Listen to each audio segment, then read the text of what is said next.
좋은 아침입니다. 갈라디아서 3장 12절에서 14절 말씀 보겠습니다. 12절 율법은 믿음에서 난 것이 아니니 율법을 행하는 자는 그 가운데 살리라 하였느니라. 자, 바울은 이제 율법에서 이렇게 믿음으로, 구약에서 신약으로, 이제 내 행위에서 하나님의 그 은혜로, 하나님 내 공로에서 하나님의 예수 그리스도의 공로로 이렇게 전환되어지고 난 이후에 다시 이렇게 율법의 행위로 의롭다함을 받는다는 것은 불가능하다, 이렇게 지금 이야기를 하고 있습니다. 율법은 결코 믿음 이후에 다시 믿음 안에서 율법으로 이렇게 그 의롭다함을 받는 그런 삶을 살 수 있는 것이 아니라는 것입니다. 성경에 보면 구약 시대는 명확합니다. 너희는 내 규례와 법도를 지키라. 이를 행하면 그로 말미암아 살리라. 이것이 구약입니다. 이 결론은 항상 모두 지킬 수 없기 때문에 하루다 나여 망하게 되었도다. 마음은 원이지만 육신이 약하도다. 실패로 끝났습니다. 자, 그리고 나서 교만하지 않고 또 부정직하지 않은 사람에게는 메시아가 믿어지게 되고 메시아께서 보내시는 성령을 체험하게 됨으로 말미암아 정말 의롭다는 새로운 시대가 열리게 되는데요. 그런데 그러고 나서 다시 이 구약으로 돌아가서 다시 율법의 이렇게 내용들을 지킴으로 말미암아 의롭다함을 받고, 심지어 더 나아가서 신약이 오기 전에 메시아가 오시기 전에 메시아에 대해서 그림자같이 가르쳐주고 있던 구약의 여러 의식법까지 지켜야지만 구원에 이르게 된다라고 이야기하는 것은 병립할 수가 없는 내용이라는 것입니다. 함께 할 수가 없는 내용이라는 것입니다. 율법을 택해서 의롭다함을 받든지 예수 그리스도를 믿음으로 말미암아 은혜로 의롭다함을 받든지 두 개 중에 하나를 선택해야 된다는 것입니다. 그런데 문제는 전자로는 의롭다함을 받을 수 없다는 것입니다. 앞에서도 살펴본 바대로 항상 모두 지켜야지만 가능한데 그럴 사람이 한 명도 없기 때문에 모두 저주에 이를 수밖에 없습니다. 후자로는 진실로 겸손하고 정직하기만 하면 그리스도께서 우리의 속죄를 완성하셨기 때문에, 그리스도께서 그의 영을 우리에게 보내주셨기 때문에 의롭다함을 살 수 있다는 것입니다. 그래서 두 개 중에 하나만 택할 수 있고, 그리고 그 결과는 너무 다르다는 것이죠. 율법을 택하면 결론은 심판과 저주에 이르게 되는데, 믿음을 택하면 결론은 정말 의에 이르고 정말 성령의 새 시대에 이르게 됐는데, 이걸 두 개를 다 선택할 수 없다, 복수 전공할 수 없다, 이렇게 지금 이야기하고 있는 내용인 것입니다. 자, 13절입니다. 그리스도께서 우리를 위하여 저주를 받은 바 되사 율법의 저주에서 우리를 속량하셨으니 기록된 바 나무에 달린 자마다 저주 아래 있는 자라 하였습니다. 우리는 율법을 항상 모두 지킬 수 없기 때문에 저주 아래 있는데, 예수님이 하신 일은 그 저주를 대신 걸머지신 것이죠.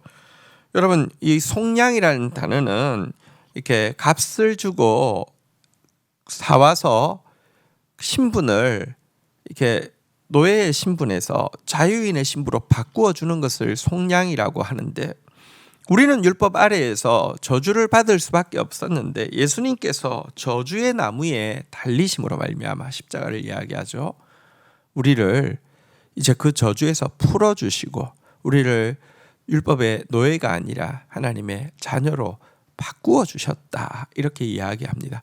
이것 때문에 우리는 이 1번의 답을 정직하고 겸손하게 써서 저주 아래에 들어간 자들입니다. 정직하지 않고 겸손하지 않게 교만하고 부정직하게 쓰는 사람들은 1번 선택하고도 저주가 아니라 여러분, 자기만큼 잘난 사람이 없는 위선을 떨고 있는데 그들은 처음부터, 그러니까 영원토록 심판받을 것이지만, 정직하고 겸손하게 택해도 저주라니까요. 항상 모두 지킬 수 없는데요. 그런데 그 저주의 자리에서, 그 노예의 자리에서 예수님께서 속량하여 주셔서 우리를 진짜 생명의 자리로 바꾸어 놓으신 것이 바로 십자가 사건인 것입니다.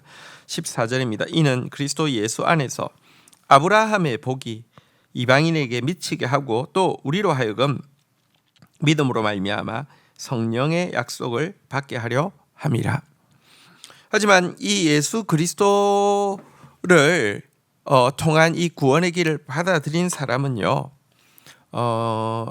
유대인뿐 아니라 이방인에게도 의롭다함에 이르는 이 역사가 이루어진다는 것입니다. 아브라함 유대인의 조상이잖아요. 근데 그들 택할 때부터 이방인도 그를 통하여서 땅 끝에 있는 사람들까지 바다의 모래알 같은 사람들이 영적 자손이 된다고 했기 때문입니다. 사실 이방인과 유대인의 벽은 이 당시 너무 컸고요. 지금도 정통 유대주의자들은 이방인들에 대해서요 전혀 이렇게 뭐랄까요, 같이 구원받을 사람이라고는 절대 생각하지 않습니다. 이방인에 대해서는 자기들이 천국에 있을 때 자기들을 따뜻하게 데펴주는 지옥의 땔감 정도로 생각합니다. 근데 그 당시는 어땠겠습니까? 그러니까 갈라디아 시대서가 쓰여지던 시대에 이방인들에 대해서 유대인들이 가지고 있는 생각은요, 절대로 같이 있을 수 있는 존재라고 생각하지 않았습니다. 그렇지만 하나님께서 유대인들을 택하신 것은요, 유대인들만 사랑하셔서가 아닙니다.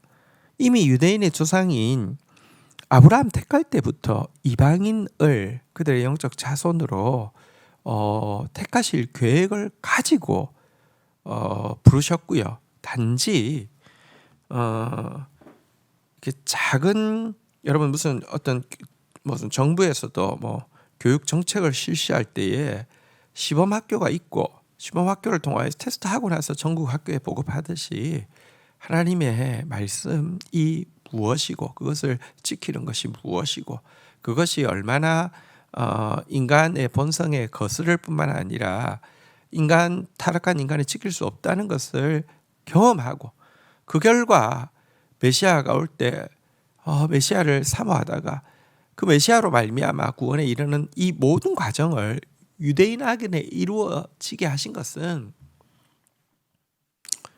시범 학교처럼 하나님께서 하신 것이지 이방인을 배제하는 것이 아니었다는 것입니다.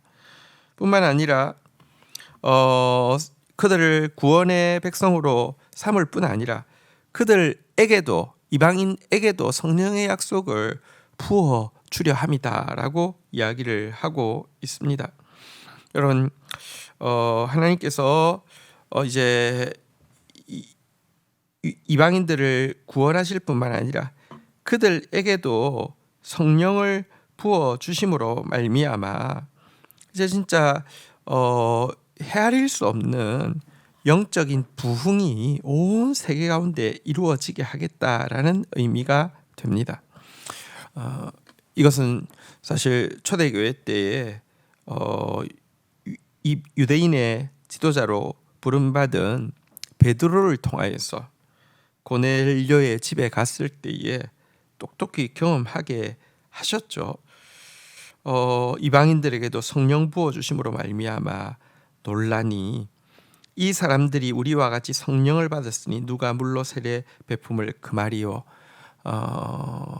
성령의 새 시대가 이방인들에게도 열리고 또 그 결과 땅끝까지 하늘의 별처럼 바다의 모래알처럼 수많은 영혼들이 구원받는 영적 부흥의 역사에 하나님께서 사용하시겠다는 축복입니다. 자, 무엇을 선택하겠습니까? 율법을 선택하면 율법 아래 저주, 심판에 밖에 없지만 예수 그리스도를 믿음을 선택하면 그로 말미암은 참된 의와 그로 말미암은 성령, 또 성령으로 말미암는 정말 진정한 축복의 통로가 있는데 두 개 중에 하나밖에 선택할 수 없다. 무엇을 선택할 것이냐 이렇게 묻고 있는 내용입니다. 우리가 선택해야 될 것은 분명합니다. 주신 말씀 붙잡고 나가도록 하겠습니다.